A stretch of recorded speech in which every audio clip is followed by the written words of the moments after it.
So I'm just going to talk about three things: the current thinking on global risk, just to bring us back to some of the big frameworks that we're working with in terms of climate change. I'm going to say something about the ecosystems and livelihoods and the stresses that are experienced very much at the local level, and argue that when we talk about climate risk, actually, it's a sustainability matter. And then I'm going to pose a couple of questions at the end about how do we link these local dimensions back up to the global with a couple of provocative thoughts. So firstly, so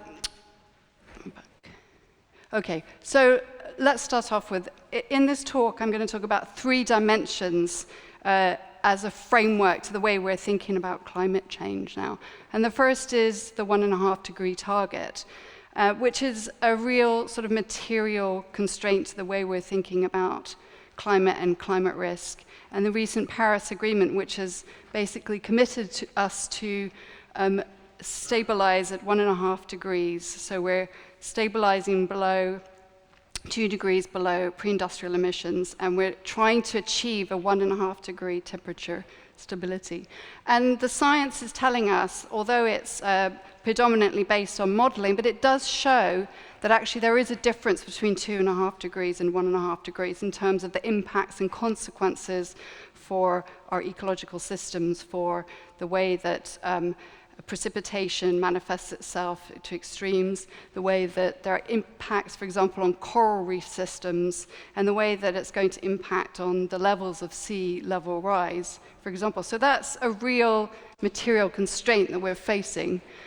There's an increasing link between the understanding that we have around extreme events, and this links back to some of the previous talks we've had today, which have very much been focused around risk, and linking these one-off extreme events back to climate change. And while there's still significant gaps in our understanding about this, we're starting to understand better through attribution studies, and these are scientists who are using models to try and understand the link between the emissions, greenhouse gas emissions, and the events that we see. And there have been studies that have demonstrated the link between the likelihood, increased likelihood, or the probability of intensity of extreme events linking back to climate change. And we're at the early stages of this, but this is a really fundamental big shift in our thinking around risk and linking it back to climate change.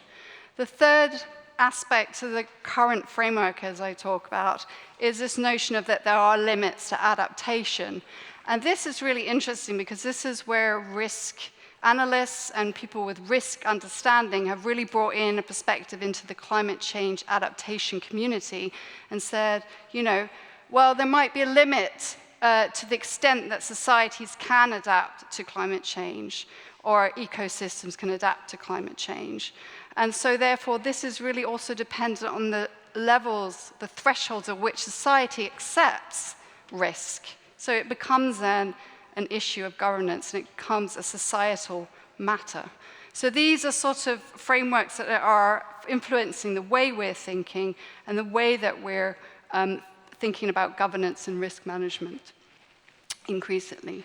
So my second point here is, okay, we have these frameworks that we're operating within, but we need to then look down on the ground, so to speak, and we need to look at the people and the context within which climate change is impacting. And here, we are gaining a better understanding that the way that we think about managing these risks in the local context is not just about providing critical infrastructures, which is an important dimension, of course. It's not just about providing the walls and the infrastructures, but it's also about thinking about the softer sides, the social, the political context, and how we go about understanding those better in a kind of holistic way. Obviously, considerations are multiple. So when we think about the local, at least I do, I think about the ecosystems and the ecological context. And we see that this matters because in the local ecological context, climate change plays out in terms of affecting water availability or crop yields or sea level rise, which then has implications for the way that we grow our crops, for example, or whether our soils are becoming more saline. So, for example, we see in the Sundarbans in India now increasingly that communities are affected by the fact that sea level is rising. There's increasing salinization of their crops, so their crops are failing. This might be compounded with cyclones, increased evidence of small cyclones that are hitting the coastal areas, combined with other globalization, economic, political parameters, but which lead then to affecting people in their everyday livelihoods. People are having to maybe move out of the areas. Fathers and mothers are having to leave their kids behind with the grandparents, and while they go and seek work in the cities, for example. And there are issues around health, there are issues around mental implications and effects that this has on those orphans that are left behind, as an example. So you can see that these effects on ecosystems have an effect on livelihoods, have an effect on people.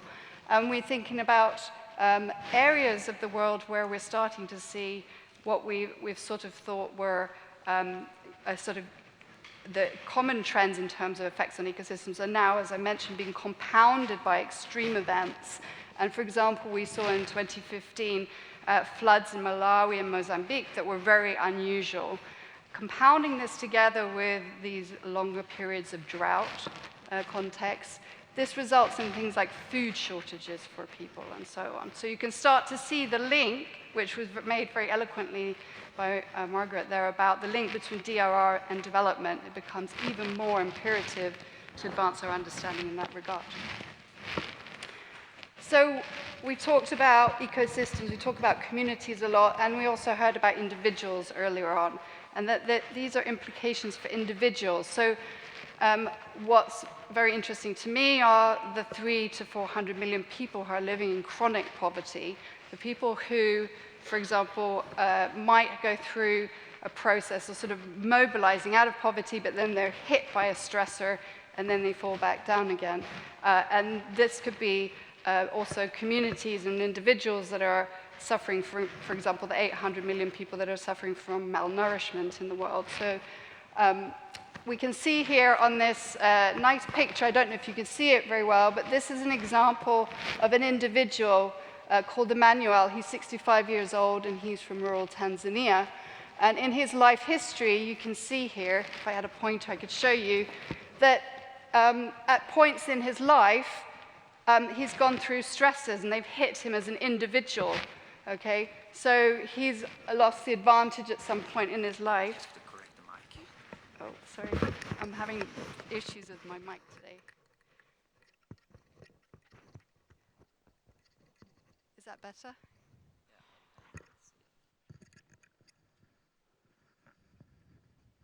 Okay, great, thank you, much better. Okay, so we see Emmanuel, he's been hit by losing his education after a bridge collapses in his village, for example, but then he finds a way to buy his invest in some assets over time, so he goes into fisheries. He's hit by a personal tragedy in his life. And then there's also, he's also hit by changes in terms of the fishing regulation. But we could think about that as, you know, an external shock. We can think about that in terms of, if we think about climate change and the effects that that is going to have on the fishing sector, for example, and the livelihoods linked to that.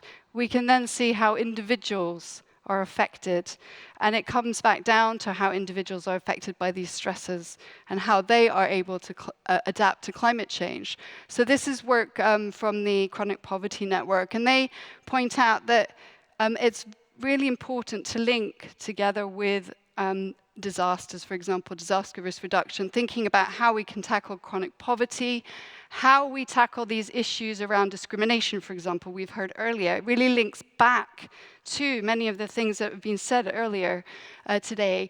How can we support to prevent conflict, for example, to reduce vulnerability, and so on. Building ways for people to actually build their capacity out of poverty and these stresses that they experience. So this is my third and final point here. I have a few more minutes left. So we have this sort of global framework that we're working with 1.5 degrees. We're trying to live within the limits to adaptation, so to speak. And these increasing potential likelihood of links between disasters and climate change. And on the other hand, at the other end of the spectrum is the local, how do we bring these things together? I mean, this is the opposite ends of the spectrum. And one sort of provocative way in which these things may be linked together is the notion of attribution here. And it's a provocative area because some people say that we cannot attribute every event or whole suite of events of climate change and how to greenhouse gas emissions, but also what does it say in terms of how people are then compensated for the effects of these disasters on their livelihoods. We know from the National Academy of Sciences last year published a report which was showing us that we can now link certain events much more readily to climate change, but nevertheless, we don't have the tools yet to be able to think about politically what this means in terms of those individuals. So Emmanuel from the village in Tanzania, is his livelihood affected by climate change because of the disasters that have struck him? How do we then link that up to the global level?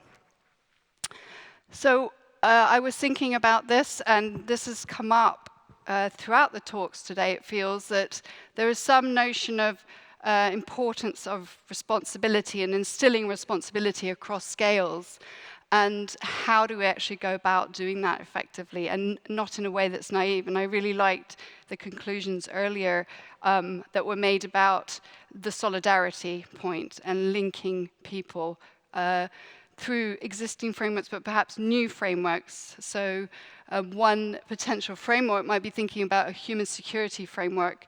The group Open Democracy are talking about at the moment, about situating the notion of security within ways in which people are living, things that make and have meaning to people. So for example, thinking about ecological safety and the safety and the safeguards that the ecological systems provide to people, for example, or food or health and so on.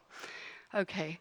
So in just as summary then, I would say the three key points are three emerging themes here. One is around we need new critical frameworks to be able to attribute what's happening at the local level to the global and vice versa in terms of risk. There's an opportunity here to instill some responsibility across scales within this framework of global climate risk. And there's obviously space and value in actually encouraging more action to science and science to action. So linking these two communities much better together. Thank you very much.